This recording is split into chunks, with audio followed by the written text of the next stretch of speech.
The buildings of the yesteryears have turned into monuments of this day and age. These buildings have witnessed incidents, developments of passions and sensibilities, of power and death, of war and peace. They are a living testimony to the planning and architecture of those times. Looking at some of them closely will help us understand the history with its context. Let us look at a fort, especially the Red Fort. The walls protecting the Red Fort were made of red sandstones. The walls of the Red Fort extend up to about 2 kilometers in length and vary in height from 18 meters on the riverside to 33 meters on the city side.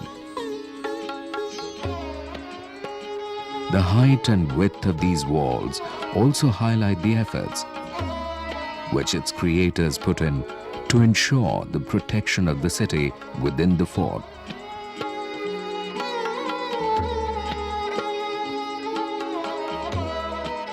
The walls have not only survived many besieges and attacks,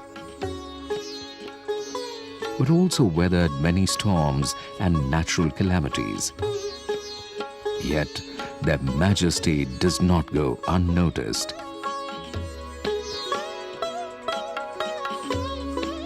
What could have been the reason for using red sandstone in its construction?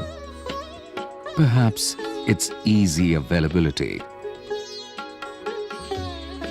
This also tells us about its use since centuries. Indian artisans knew about the red sandstone long back and used it discriminately.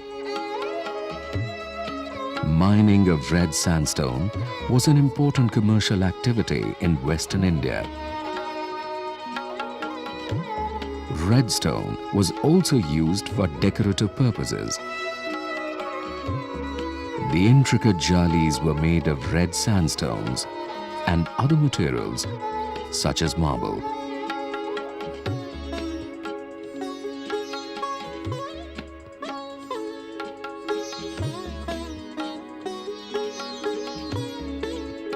Its use in ornamentation work on roof, floor,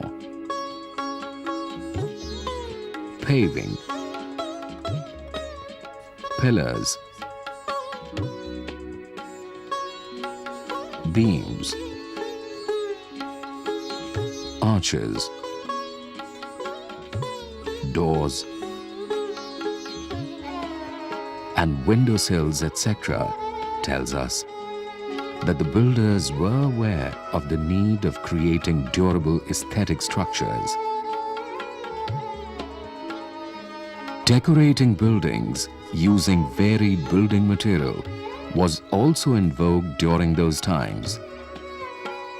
In the Red Fort, the inner sandstone walls are beautifully decorated with floral designs originally painted in gold.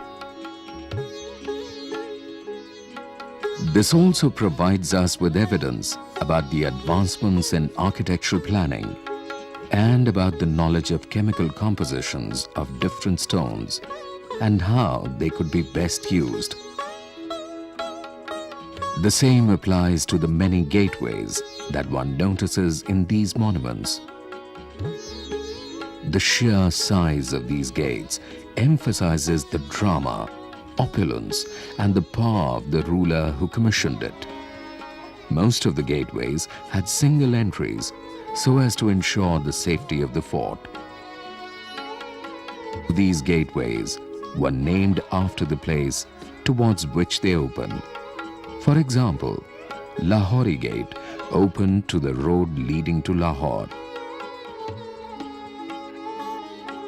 So just by looking at the walls and gates of the particular monument, we can gather much information about the lives and the times of that particular era.